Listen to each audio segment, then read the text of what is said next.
Irfaan Ali, President of the Cooperative Republic of Guyana and Commander-in-Chief of the Armed Forces. Dr. Ali was sworn in as Guyana's 9th executive president in August 2020. He's the holder of a doctorate in urban and regional planning from the University of the West Indies. He also has a Master's of Arts degree in manpower planning.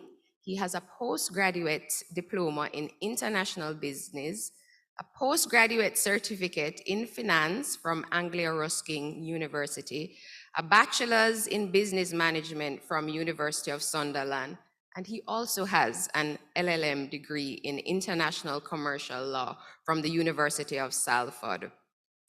He also has his project management professional designation, and in his public sector career, he served as project manager for the Caribbean Development Bank's project implementation unit in the Ministry of Finance and was also a senior planner in the State Planning Secretariat.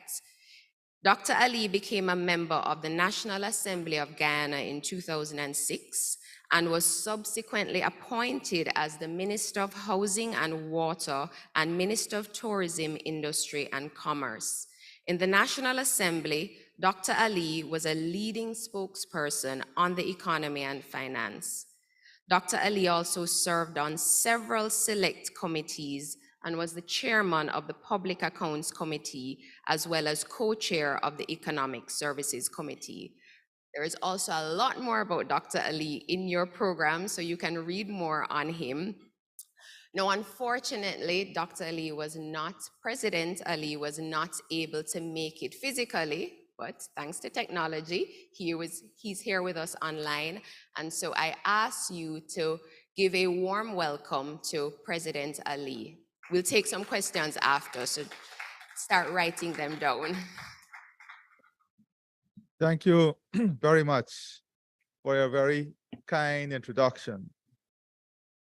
If I was there physically, I would save the audience that long introduction. I'm very pleased to join you this morning and to speak a bit about Guyana and what we are doing and how we see the development in the region as part of that overarching development strategy that should bring prosperity not only to Guyana, but for all of the region. But it is important for us to also note that Guyana operates in the same global environment that every other country operates in, the global pressures, the inflationary pressures, the food crisis, energy crisis. Guyana also operates in that environment and face the challenges that many developing countries also face in context of operating in this environment. So if we are just to examine briefly what is taking place in the global environment, over the next 2 years, per capita income growth in emerging markets and developing economies are projected to average 2.8%, a full percentage point lower than the 2010-2019 average. By the end of 2024, GDP levels in emerging and developing economies will be roughly 6% below levels expected before the pandemic. Policymakers, therefore, in small states can improve long-term growth proposal by bolstering resilience to climate change, fostering effective economic diversification, and improving government efficiency. And these are 3 areas I believe that we must speak about. How do we bolster our ability to be resilient to climate change in adaptation and mitigation expenditures? How do we foster greater economic diversification? And how do we improve government efficiency to support private sector development, expansion, and growth? Now, like the rest of the world, Guyana suffered from pressures which included the protracted lockdowns and the property market crisis in China, along with the spillover effects from the Russia-Ukraine war, leading to tighter gas supplies to Europe, and weaker output is also partially attributed to a continued tightening of global financial conditions. So this is the more or less the international frame that Guyana and the rest of the Caribbean is operating in. So I thank the organizers for this invitation to address this conference. As part of the discussion on Guyana, the new frontier, building relationships for development. The discovery of petroleum in 2015 and the commencement of oil production in 2019 was a game changer. The discoveries which have been made are major, with quantifiable reserves now exceeding more than 11 billion barrels of oil. With more exploration taking place, new oil blocks to be auctioned, and with ever-increasing production, Guyana is projected to become one of the richest countries per capita in the Western Hemisphere. Our oil finds have also made us a major player in the oil and gas industry in the Caribbean and a hotspot for new discoveries. Guyana is now the fastest growing economy in the world. In 2021, GDP growth was almost 20%, and last year, 2022, GDP growth was estimated at more than 60%. This growth was not confined to the oil sector. The non-oil sector also registered a growth rate of 11.5%. The growth of the non-oil sector is important to us because, as I've said, transformation is not only due to the discovery of oil alone, but also the use to which the oil revenues will be put and the trigger which the industry is already playing in boosting the economy. Guyana will become an economic powerhouse. It will fulfill the grand but realizable ambition which for a long time have eluded the country. Guyana, however, sees itself as being beholden to regional development. We have envisioned our future development by taking into account our place and role in the Caribbean. We are firmly committed to the goal of regional integration. Thus, while we are pursuing win-win partnerships with other countries and regions of the world, we remain firmly anchored within the Caribbean family. As Guyanese would say, our navel string is buried here. Oil and gas has become a new economic frontier for our country. The exploitation of these hydrocarbon resources will deliver economic and social transformation on a scale and rate that will be unprecedented in the region. As we have indicated before, the assets of our financial sector are insufficient to develop our petroleum industry, much less to also drive economic and social transformation on the scale which we are pursuing. Therefore, Guyana has set out a deliberate path to forge enhanced partnerships with major economies such as Brazil, Canada, China, India, the United Arab Emirates, Qatar, and the United States of America. An open invitation is extended to Caribbean financial institutions to come to Guyana and to explore the opportunities available. We are just as keen to partner with the regional institutions as we are in forging international partnerships. We are seeking partnerships not only to develop our oil and gas sector, but also to modernize our traditional sectors, such as agriculture, gold, diamond, bauxite, manganese mining, and forestry. Guyana is also set to become the energy and industrial capital of the region, a regional food engine, an ecotourism destination, a major aquaculture producer, and a mecca of regional cricket. These are our ambitions from which we are not shirking. The new frontier that Guyana represents is therefore not confined to oil and gas, but to all the aforementioned areas. We have not yet set our sights on becoming the financial epicenter of the Caribbean, but this is an opportunity that exists. Given our own development and given the projections for our own development, our financial sector will continue to expand. Our financing needs are great, and we're looking for win-win partnerships. As this is a conference dealing with investments and capital markets, I want to emphasize the importance of financial markets to Guyanans and the region's development. In this regard, I wish to make three key propositions. The first proposition is that the Caribbean financial sector needs to play a more instrumental role in mobilizing capital to fill the region's financial gap.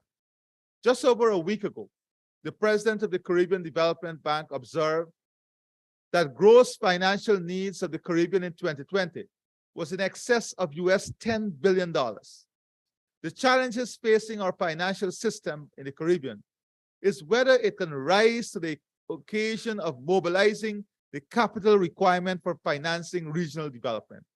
We know that this cannot be done from the savings within the region, and therefore the challenge will have to involve partnership with others. But also play the role as a catalyst for development, the financial architecture of the region must be modernized and become integrated. In so doing, we cannot develop a silo mentality in which the region's financial sector becomes insular and segregated. Our financial sector also must have a regional focus. We do have a few banks which are regional players, but more such banks, as well as indigenous banks, are needed to take up greater space. The second proposition which I wish to make is that the region's financial sector investment has to become more aligned to the key regional economic objectives. And this includes food and energy security and transition, which require tens of billions of dollars in investment. Without investment, our region energy and food security plans will flounder.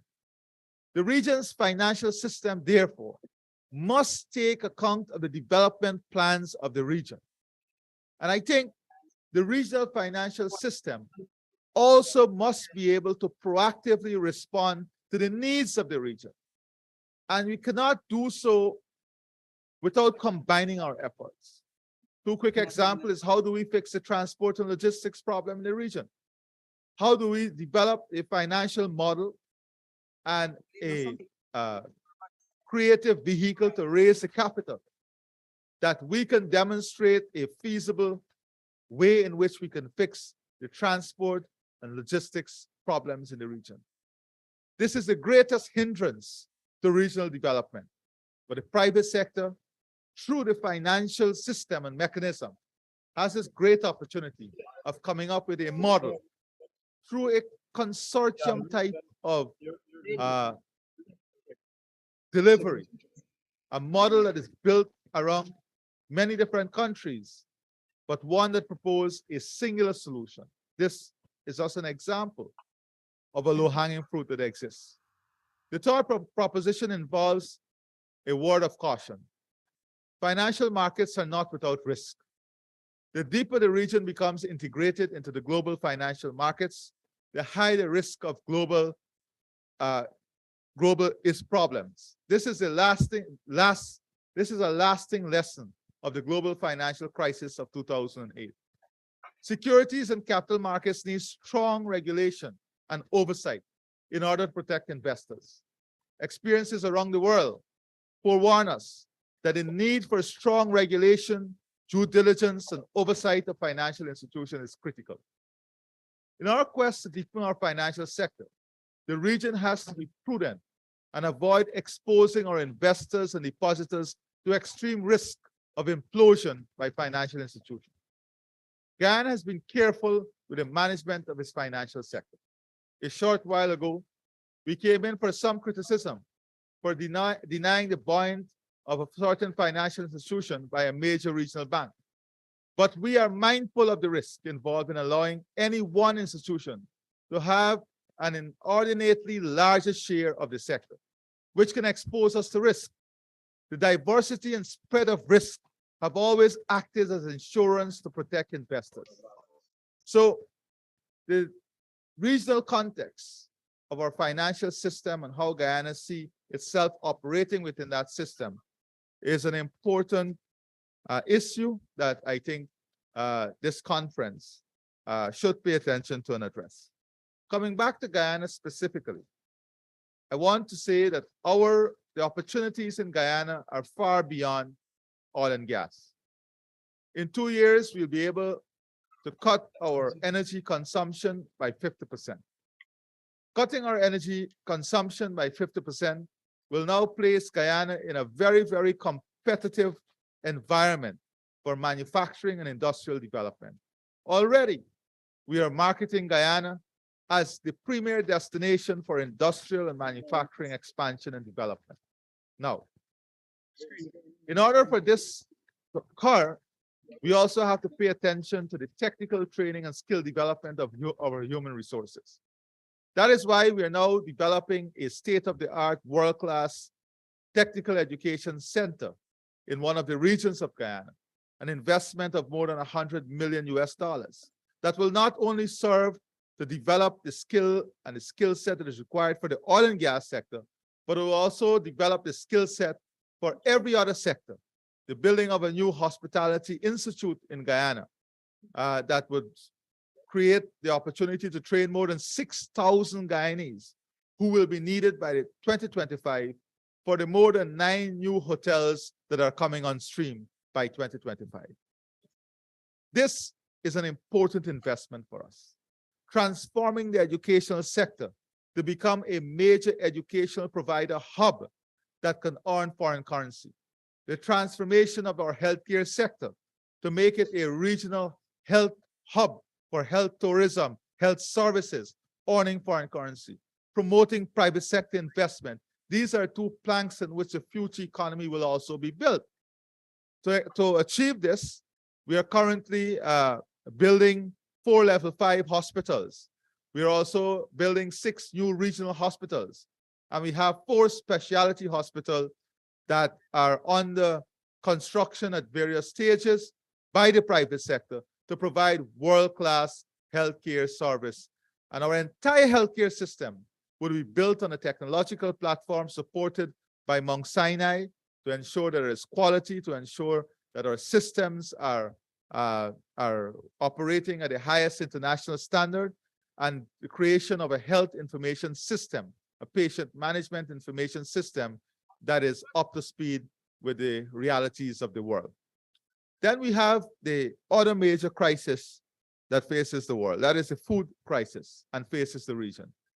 Only 2 days ago in Trinidad, I made a point that when you think about hunger and poverty, one in a perception way will say Africa is the region. But Latin America and the Caribbean is the fastest growing region in terms of food insecurity. We are fastly becoming the most food insecure region in the world. And we have to address this. This is a crisis that is coming before us. But in this crisis lies opportunities. How do we develop a regional food hub, a regional food ecosystem, a regional agri-tech zone that will support the production of food, support agriculture, support the ecosystem and infrastructure that would ensure that we food secure, ensure that we reduce our food import bill, and ensure that we can create a viable future for our farmers utilizing technology. And that is another plank on which Guyana's development would take place. Positioning ourselves to becoming a food capital in the world. So we are already working with Brazil, we are working with India, we are working with the Caribbean, and we are working with Barbados in creating a bilateral relationship, creating dynamism within the whole architecture. But as I said, there's a great missing link in transport and logistics, and that is an opportunity that presents itself. Then we have the climate crisis that the world is facing. Here again, in climate, the climate economy, I want to put it that way, in the climate economy, the ecosystem, ecological services, biological services, Guyana is taking this very seriously. And this is a major part of our low carbon development strategy and expanding our economy and creating a new pillar of growth. We've already signed a massive agreement, end user agreement with Hess to buy carbon credit from the forest. Our carbon stores 19.5 gigatons, our forest, sorry, stores 19.5 gigatons of carbon.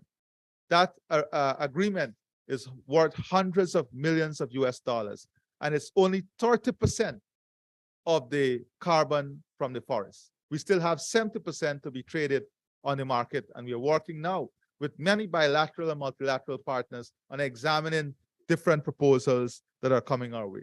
So climate services, environmental services will be an important plank, an important pillar through which Guyana diversified economy will rest on to. Technology, ensuring that we build our country on a technological platform that is second to none. That is an important part of what we're doing too. Creating the enabling environment, the legislative environment. Very soon we'll be laying in the parliament specific legislation to support the establishment of data centers in Guyana, the building of data centers, so we can become a global player in terms of ICT services, data center services, technological services, AI. And that is how the oil and gas revenue is projected to grow other segments of the economy and develop an economy that is highly resilient, highly functional, and fit for purpose to operate in a world 2030 and beyond. That is what we are creating. An economy that is functional, fit for purpose, innovative, dynamic, not to operate today or in the next 7 years, but to position it to operate in a world 2030 and beyond and be competitive and viable. Energy security is another major concern for the world. And here again, Guyana is positioning itself to be an important supplier of global energy, but importantly, regional energy.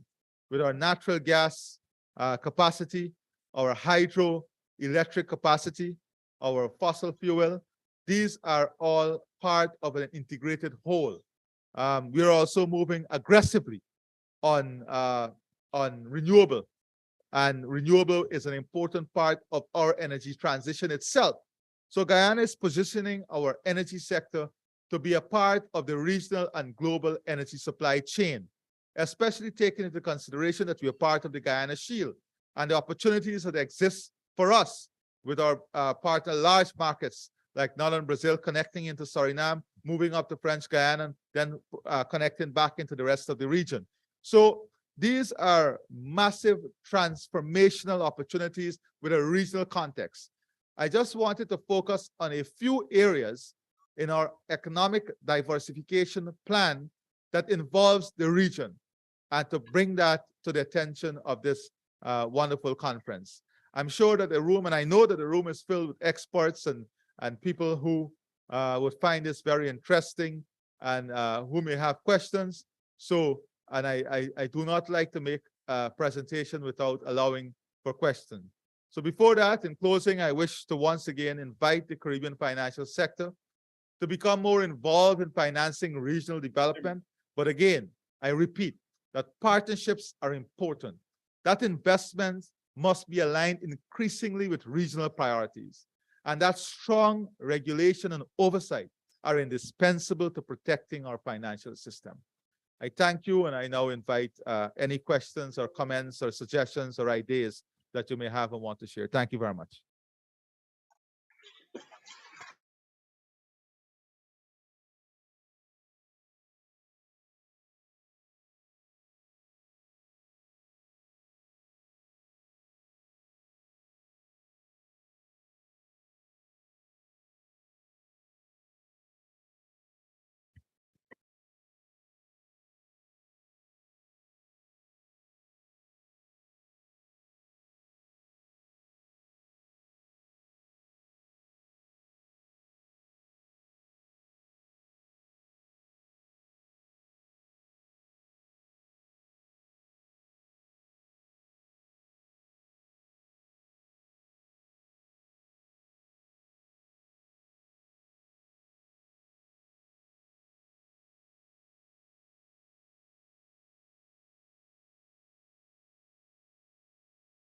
Sorry, we're not hearing you. Sorry.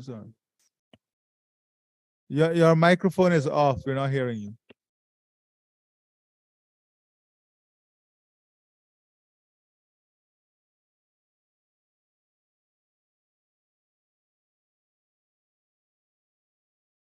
President Ali, are you able to hear us? So sorry, when I finished speaking, I think your microphone was off completely, so I heard nothing after that. So I'm very sorry about that. Okay. President,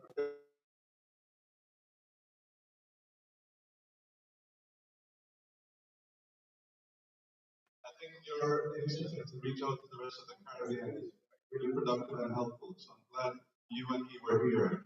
We have an investment in Guyana and Camex restaurants, and we're planning to bring that forward to the rest of the Caribbean. And so it's a positive idea with some years to come.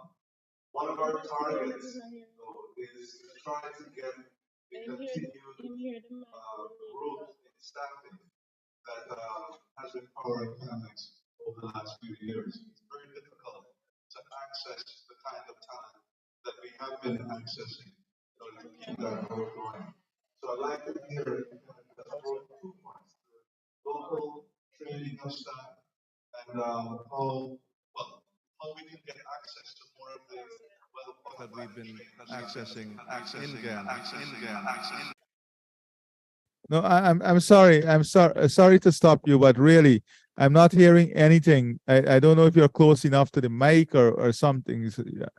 We're not hearing anything here.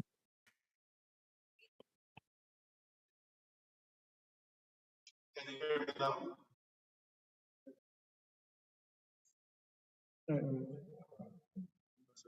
Can you hear her?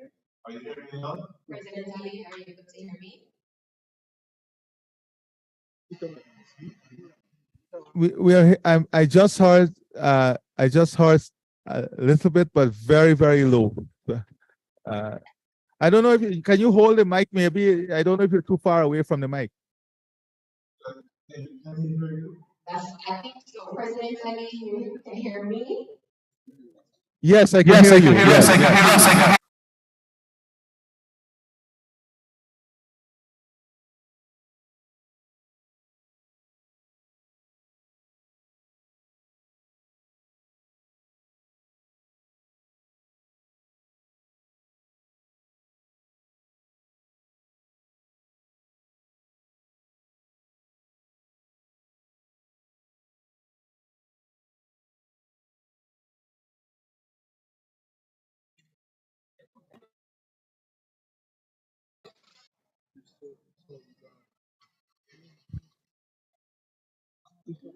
Hello, can you hear us?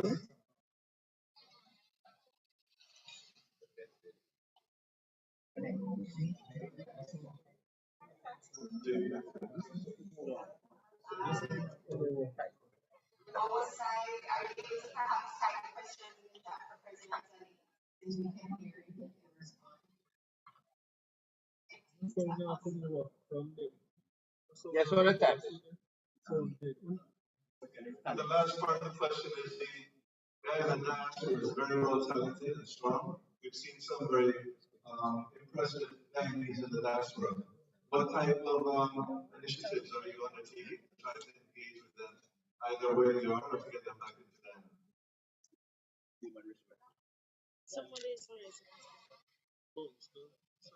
President Ali, if you're able to hear, we'll try to type in the questions in the chat and your team can let you know when you answer, because we're able to hear you fine. You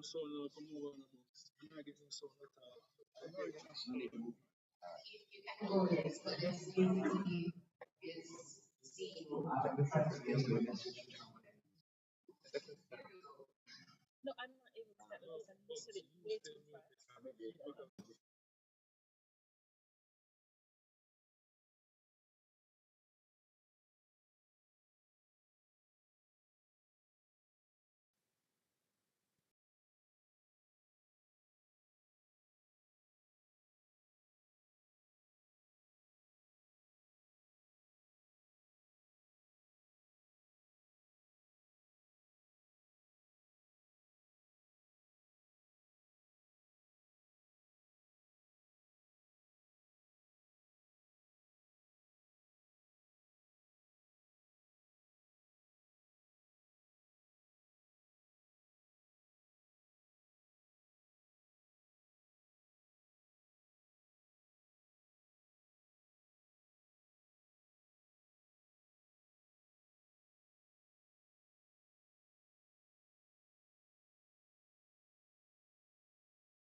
No, no. Oh, same to camera. Yeah.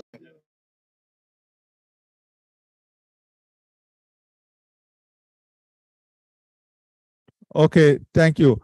When you said you were unable to hear me, is that you were unable to hear the presentation?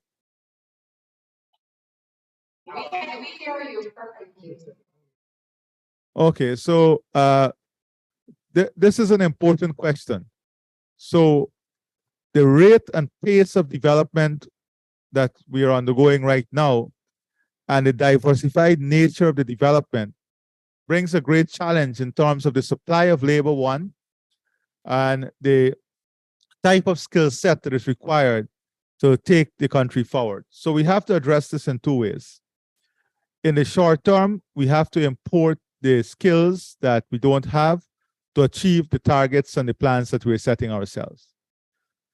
And then at the same time, we have to create the environment in which we're training the human resource base. We are training the citizens of Guyana in the areas that are critical to achieving the targets that we're setting ourselves. So the answer to that is basically we have talent, we do not have enough talent, there are gaps. We are training to meet the requirements of that gap for the medium to long term, but in the short term, we definitely have to import to meet that gap. Take, for example, the construction sector. The rate and the growth and expansion in the construction sector is creating a severe shortage in terms of skilled labor, unskilled labor. And this is posing tremendous threat to the achievement of our transformation target from an infrastructure perspective, but also it is slowing down things in the private sector. So a lot of the private sector corporations and even at the government level, we now have to look at ways in which we can fill the short-term gap with imported labor.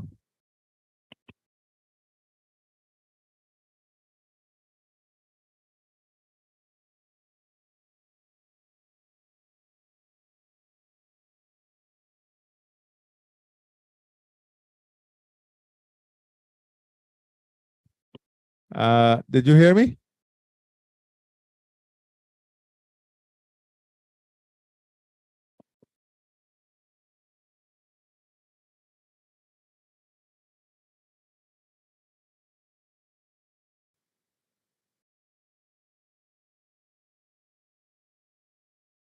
All right, our first two questions.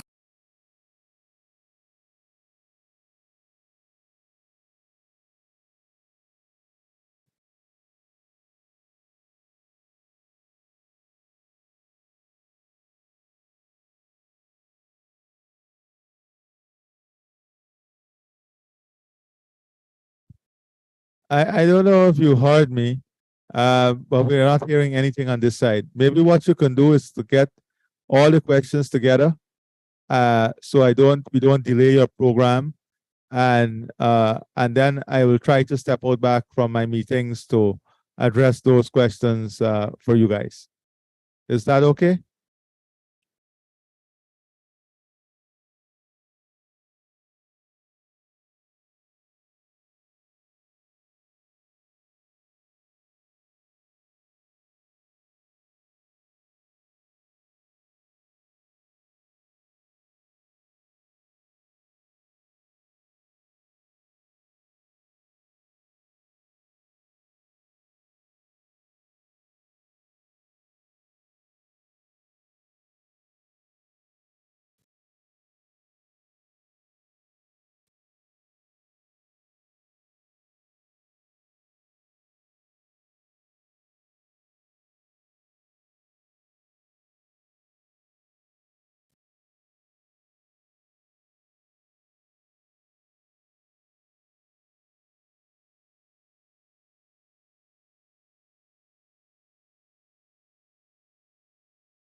session where we'll ask some questions of the CEO. My name is Andrea Chisholm, as was previously outlined.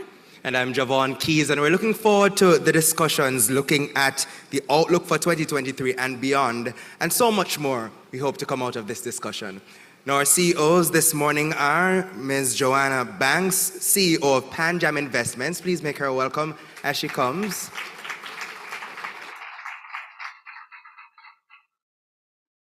We also have Mr. Cecil Foster, Managing Director of Fosrich. Keep that applause going as he comes as well. We also have Kadeen Mears, Chief Executive Officer,